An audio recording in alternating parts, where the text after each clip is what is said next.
Hello NIPER aspirants, welcome back to Niperian खुशी।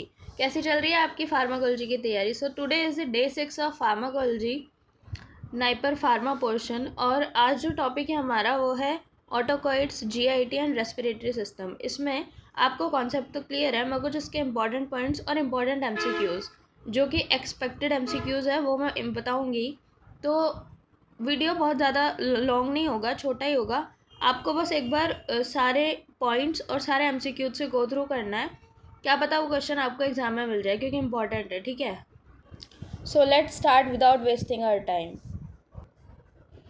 Okay, the very first point or topic is autocoids. It is a very important topic and there are some important points which are very high for your exam. Autocoids का मतलब होता है local hormone synthesized at the site of action and they act locally. There are major autocoids like histamine, serotonin, prostaglandins and leukotrienes. Okay, autocoids का classification जल्दी से recall करो और एक बार उसे लिख के भी देख लो ना, तो आपका अच्छे से रिवाइज हो जाएगा। तो recall the classification of autocoids. It has a major part in NIPER J exam. और ये ब्रेडिकाइन प्लेटो एक्टिवेटिंग फैक्टर। उसके बाद ये हिस्टामाइन तो पता ही है कि मास्ट सेल और बेसोफिल में स्टोर रहता है। ठीक है, हिस्टामाइन एक और चीज़ के साथ स्टोर रहता है। हिस्टामाइन मास्ट सेल और बेसोफिल में तो स्टोर रहता है, लेकिन जो मास्ट सेल है उसमें हिस्टामाइन अकेला नहीं रहता है, वो किसी के साथ स्टोर रहता है। उसका नाम मेरे को कमेंट बॉक्स में कमेंट करो और रिकॉल करो।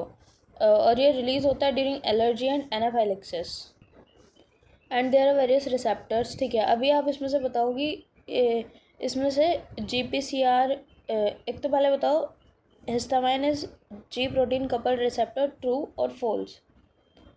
अगर ये फॉल्स है आंसर, तो फिर कौन से रिसेप्टर से काम करते हैं? अगर GPCR से नहीं करते तो कौन से रिसेप्टर से काम करते हैं ये बताओ।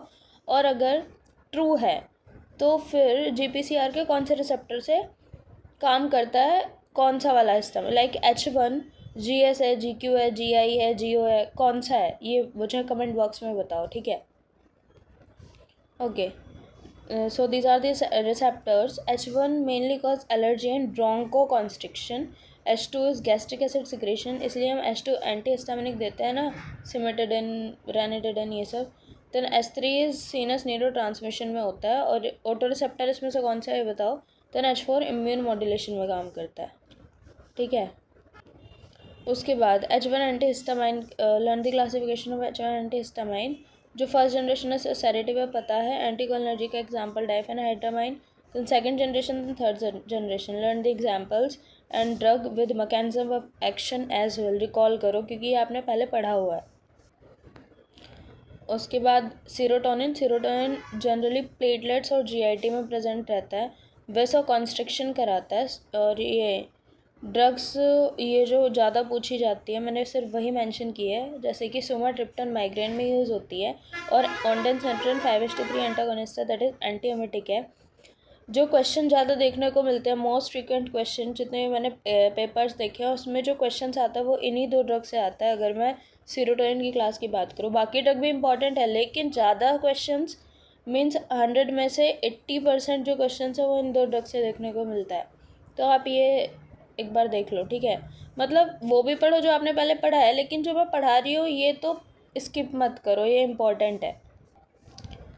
उसके बाद प्रोस्टाग्लैंडिन्स के एक्शंस है, जैसे कि pain, fever, inflammation, gastric mucosal protection. और एनसेड्स का जो मैकेनिज्म ऑफ एक्शन है वो इसमें इम्पॉर्टेंट है ना। कॉक्स इनहिबिटर होते हैं जितने भी एनसेड्स होते हैं, और ये जिसकी वजह से प्रोस्टाग्लैंडिन को ये कम कर देते हैं। तो ये इसका जो एनसेड्स का मैकेनिज्म ऑफ एक्शन है प्रोस्टाग्लैंडिन के पर्सपेक्टिव में ये इम्पॉर्टेंट है। उसके बाद ल्यूकोट्राइन्स ब्रोंकोकॉन्स्ट्रिक्शन और अस्थमा मीडिएटर है। तो अस्थमा में हम ल्यूकोट्राइन एंटागोनिस्ट देते हैं, ल्यूकोट्राइन एगोनिस्ट नहीं देते। इसकी जो ड्रग है वो है montelukast. Okay, let's come to the MCQ portion. Histamine stored mainly in, बोलो कौन से कहाँ रहती है? H2 receptor stimulation causes what, ये आंसर है। इसके बाद नेक्स्ट है सेडेशन सीन विद, ये आप बताओ और क्यों। अगर कोई उसका रीज़न है तो बोलो क्यों। लाइक अगर कोई मैकेनिज्म ऑफ एक्शन है तो अगर कोई क्वेश्चन आ रहा है जैसे कि ड्रग फॉर मोशन सिकनेस, तो आपको देखना है कि मोशन सिकनेस में कौन सी वाली ड्रग यूज़ करते हैं वो बताना है। लाइक ठीक है, जो भी करते हैं मुझे नहीं पता, जो भी करता है वो आप लोग बताओगे। उसके बाद फिर इसका मैकेनिज्म ऑफ एक्शन, इसका सबका एक साथ रिकॉल करो, ठीक है। हाँ, सबका एक साथ रिकॉल करो। उसके बाद next question is leukotriene antagonist migraine की कौन सी ड्रग है, और बाकी फिर कौन कौन सी कैटेगरी की ड्रग है वो देखना है। H1 receptor causes what, antiemetic action on 5-HT3, prostaglandin synthesize from. फिर देखना है कि ये बाकी जैसे प्रोस्टाग्लैंडिन जिससे भी सिंथेसाइज हो रहा है, तो फिर देखना है बाकी जो है वो किस चीज़ का स्टार्टिंग मटेरियल हो सकते हैं, कहाँ आपने उसको कोरिलेट करके पढ़ो, ठीक है। एनसेड्स इनहिबिट व्हाट, ठीक है, एनसेड ने इसे इनहिबिट कर दिया। फिर बाकी देखना है कि इसका ये कहाँ पढ़ा था, इसका कोई पाथवे था क्या, या इसको हमने और किस जगह पढ़ा था, लाइक जो भी है वो एक दूसरे से चीज़ों को कोरिलेट करो, लाइक कोलेस्ट्रॉल। फिर जो कोलेस्ट्रॉल है वो स्टेरॉइड है, ठीक है। फिर जो स्टेरॉइड में बेसिक रिंग होती है वो कौन सी होती है, लाइक साइक्लोपेंटेनोपर हाइड्रोफेनेंथ्रीन रिंग। तो हर चीज़ को कोरिलेट करके पढ़ो। आंसर पहले ही दिख रहा है, ठीक है, कोई दिक्कत नहीं है। लेकिन फिर आपको देखना है जैसे कि ये है माओ इनहिबिटर, और इससे कौन सा कोई सिंड्रोम तो नहीं होता, या फिर और ये आपने कौन से क्लासिफिकेशन में पढ़ा था, कितने टाइप्स के होते हैं, माओ ए माओ बी। फिर माओ ए किधर पढ़ा था, माओ बी किधर पढ़ा था, है ना। और वो टायरोसिन के साथ इसका कोई रिएक्शन तो नहीं है, ये सब कोई चीज़ रिएक्शन नाम की कोई चीज़ होती है वो कहाँ थी, ऐसे ऐसे सब कुछ कोरिलेट करके पढ़ो। Then next is histamine causes what, ठीक है। फिर सपोज इधर ये आ गया डायरेसिस आ गया, तो अभी डायरेसिस में आपको डायरेटिक का क्लासिफिकेशन याद कर लो। हाइपरग्लाइसीमिया लाइक, ठीक है, ओरल एंटी डायबिटिक कौन से होते हैं, इंसुलिन का क्लासिफिकेशन, तो वो सब हर चीज़ को कोरिलेट करो तो आपके सारे टॉपिक्स एक साथ कवर हो जाएंगे। कुछ भूल रहे हो तो उसको देखो और उसे फिर ऐसे याद करो कि नेक्स्ट टाइम ना भूलो।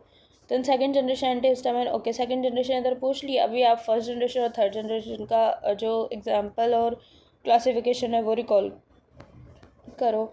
Next is bronchoconstriction mediator, platelet serotonin causes what, H2 blockers used in, bradykinin cause what. तो आप इस वीडियो को पॉज कर करके अपना टाइम लेके आंसर दो, ठीक है। ये मैं नहीं बताऊंगी क्योंकि इसमें कुछ कॉन्सेप्ट नहीं है, ये आपने जो कॉन्सेप्ट है वो पहले ही पढ़ा हुआ है, जो पहले पढ़ा हुआ है उसे रिवाइज करो। इसमें बस मैं कुछ इंपॉर्टेंट पॉइंट्स और MCQs ही दिखाऊंगी, यही पढ़ाऊंगी, ठीक है। Now let's come to the important points of GIT pharmacology, like anti ulcer drug में प्रोटॉन पंप इनहिबिटर्स इंपॉर्टेंट है, जहाँ से क्वेश्चन आता है। ओमेप्राजोल का जो मैकेनिज्म है ये इंपॉर्टेंट है, like it cause the irreversible inhibition of hydrogen potassium ATPase pump, है ना। फिर आपको ये हो गया। अभी अगर इससे जुड़ा हुआ कोई इंपॉर्टेंट क्वेश्चन है, लाइक, ठीक है, ओमेप्राजोल को और हम कहाँ कहाँ देते हैं, और कौन सा सिंड्रोम होता है, लाइक जोलिंजर एलाइजन सिंड्रोम, और अल्सर हो गया एक, और कहीं अगर पढ़ा था तो इसको एक बार एक पेन लो, नोटबुक लो, ऊपर लिखो ओमेप्राजोल, फिर उसके नीचे लिखो किधर किधर पढ़ा था, और आपको उसके बारे में, लाइक ओमेप्राजोल है, ओमेप्राजोल आपको एक वर्ड दे दिया तो आपको उसके बारे में कितना याद है। कोई स्टूडेंट होता है जो कंप्लीट एक पेज भर देता है, और एक होता है जो सिर्फ 1 या 2 लाइन लिखता है। तो आप उसको कोरिलेट पढ़ो, लाइक कोरिलेट करके पढ़ो, ये यहाँ पढ़ा था, यहाँ पढ़ा था, यहाँ पढ़ा था, ये इसका साइड इफेक्ट है, और इसमें नहीं देता, इसमें कॉन्ट्रा इंडिकेशन है, जो भी कुछ है, ठीक है। ठीक है, उसके बाद नेक्स्ट है H2 blockers like cimetidine and famotidine. Then antacids neutralize the acid, like it includes the examples like aluminium hydroxide and magnesium hydroxide. उसके बाद एंटीएमेटिक्स, इससे जो क्वेश्चन आता है ondansetron 5-HT3 antagonist and metoclopramide that is D2 antagonist and domperidone, ठीक है। What is the mechanism of action of domperidone, recall करो और लिखो उसके बारे में। The next is prokinetics like increase gastric emptying और मेटाक्लोप्रामाइड इटोप्राइड, है ना। लेग्जेटिव्स में भी कुछ क्लासिफिकेशन था, लाइक बल्ब फॉर्मिंग में जो इंपॉर्टेंट है वो स्पैगुला, एंड ऑस्मोटिक में लैक्टिलोज, ये जहाँ से क्वेश्चन आता है, और जो स्टिमुलेंट है वो है सेना, ठीक है, ये लर्न कर लो। उसके बाद इसके कुछ MCQs like most potent acid suppressor, PPI inhibitors. इस वीडियो को पोस्ट करके अपना आंसर दो, कुछ सेकंड्स का पोस्ट करो और अपना आंसर लिखो। उसके बाद कितने आंसर करेक्ट थे, और आप बाकी के ऑप्शंस को कितना कोरिलेट कर पा रहे हो, किधर पढ़ा था। अगर ये याद नहीं आ रहा है तो वापस से पढ़ो, ठीक है, और ऐसा पढ़ो कि नेक्स्ट टाइम ना भूलो। Aluminium antacids cause what, magnesium antacid causes what. Video को पॉज करो और आंसर दो, या फिर जो चीज़ अगर पता नहीं चल रही है तो वो कमेंट बॉक्स में कमेंट करो, I will tell you in my next video. Anti diarrhoeal H2 blocker PPI taken before meal, after meal, night only और एनी टाइम। ठीक है, फिर इसमें देखो क्या कोई ऐसी ड्रग है जो सपोज़ ये अगर इसका आंसर ये हुआ बिफोर मील, तो फिर देखो क्या कोई ऐसी ड्रग है जो सिर्फ आफ्टर मील ही देनी है? क्या कोई ऐसी ड्रग है जो सिर्फ रात में देनी है, लाइक एंटीहिस्टामिनिक्स, है ना? फिर उसमें उसे दिन में क्यों नहीं दे सकते, या फिर ये आफ्टर मील क्यों नहीं दे सकते, बिफोर मील क्यों नहीं दे सकते? ये रिवाइज करो, रिकॉल करो। उसके बाद है बिस्मुथ किस में यूज़ करते हैं, और फिर इसका मैकेनिज्म ऑफ एक्शन भी देखो। Laxative abuse cause what? Drug increasing gastric emptying. ये ऐसी कौन सी ड्रग है जो गैस्ट्रिक एम्पटिंग टाइम बढ़ाती है? फिर देखो कि हमने एट्रोपिन को कहाँ पढ़ा था। फिर इसके साइड इफ़ेक्ट्स कौन से थे? मॉर्फिन के साइड इफ़ेक्ट्स याद है कि नहीं? प्रोपेनोलोल कौन सी क्लास की ड्रग है, और ये कौन सा और कौन से क्लासिफिकेशन में आती है? फिर इसका साइड इफ़ेक्ट क्या है, किस में नहीं देते, किस में देते हैं, वो कॉन्ट्रा इंडिकेशन सारे वो याद करो। उसके बाद आता है रेस्पिरेटरी सिस्टम के कुछ इंपॉर्टेंट पॉइंट्स, जैसे कि ब्रोंकियल अस्थमा ड्रग्स। उसमें इसमें जो ब्रोंकियल अस्थमा का क्लासिफिकेशन है वो इंपॉर्टेंट है, वो याद कर लो। और इसमें बीटा 2 एगोनिस्ट जो इंपॉर्टेंट है वो मैं इधर बता रही हूँ, बाकी क्लासिफिकेशन अपना पहला वाला रिवाइज करो, बस जो इंपॉर्टेंट है एक बार इसे गो थ्रू कर लो। Bronchodilators is beta 2 agonist. It includes the salbutamol used in the acute attack of asthma, and formoterol, it is long acting. Salbutamol and formoterol, है ना? देन एंटीकोलिनर्जिक के जिप्राट्रोपियम एंड टाइरोट्रोपियम। फिर देखो कि ये और इधर कहाँ पढ़ा था, क्या ये हमने कहीं एड्रेनर्जिक में पढ़ा था कि नहीं, और ये क्या करता था, किसका क्लासिफिकेशन था, ये भी याद करो। Like methylxanthine, theophylline. फिर ये जो थियोफाइलिन है इसका मैकेनिज्म ऑफ एक्शन क्या है, ये एकदम रिकॉल होना चाहिए। उसके बाद anti inflammatory drugs like inhaled corticoids is the first light controller, they include budesonide and beclomethasone. ये इंपॉर्टेंट है। वैसे तो वो सारे इंपॉर्टेंट है जो मैं पढ़ा रही हूँ, इसको बिल्कुल मत स्किप करना, एक बार गो थ्रू कर लो, क्योंकि ये है तो वही जो आपने पहले पढ़ा है, लेकिन अगर आप इसे गो थ्रू कर लोगे तो आपका कुछ फ़ायदा ही हो जाएगा। उसके बाद leukotriene modifiers, it includes montelukast. COPD therapy, it includes COPD therapy. COPD therapy के बारे में आपको क्या पता है? उसमें हम किस चीज़ का जो कॉम्बिनेशन है वो देते हैं। What stands for LABA, what stands for LAMA, and which steroid is most preferred? Comment in the comment box. The next is antitussive like codeine and dextromethorphan. Expectorant includes bromoxazine and ambroxol. Okay, कुछ MCQs है, जैसे कि drugs for acute asthma attack कौन सी है? फिर वही हर चीज़ को relate करके पढ़ो। Long acting beta 2 agonist. उसके बाद ये वीडियो को पॉज करो और अपना आंसर दो, कुछ सेकंड्स के लिए वीडियो को पॉज करो और अपना आंसर दो, और फिर जो समझ नहीं आ रहा फिर उसको वापस से जाओ, जिधर से पढ़ा था उसे वापस से ओपन करो और दोबारा याद करो, ठीक है? और फिर नहीं भूलना। वीडियो को पॉज करो और आंसर दो।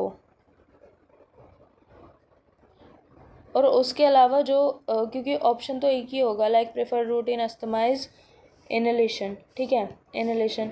फिर आईवी और आईएम के बारे में क्या रहेगा आपको याद? इनका एंगल याद करो। और कौन से अगर आईवी के केस में और आपने क्या पढ़ा था एंगल के अलावा, और क्या पढ़ा था? लाइक थ्रोम्बोफ्लेबाइटिस जैसा कुछ इसमें पढ़ा था। और आईएम, अगर हमें कोई ड्रग आईएम देनी है तो उसका नेचर क्या होना चाहिए, हाइड्रोफाइल या कि लिपोफाइल। फिर हाइड्रोफिलिक लिपोफिलिक से अगर आपको हाइड्रोफिलिक लिपोफिलिक बैलेंस याद आता है तो वो बना दो, ऐसे रिवाइज करो, ठीक है?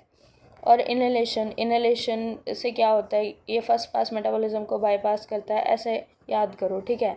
ओरल के बारे में क्या क्या पता है ये बोलो तो।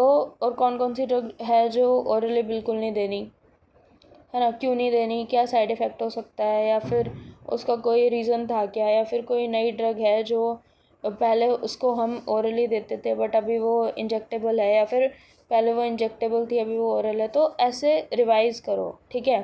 तो that's it for today and best of luck for your preparation. Stay connected guys. Thank you.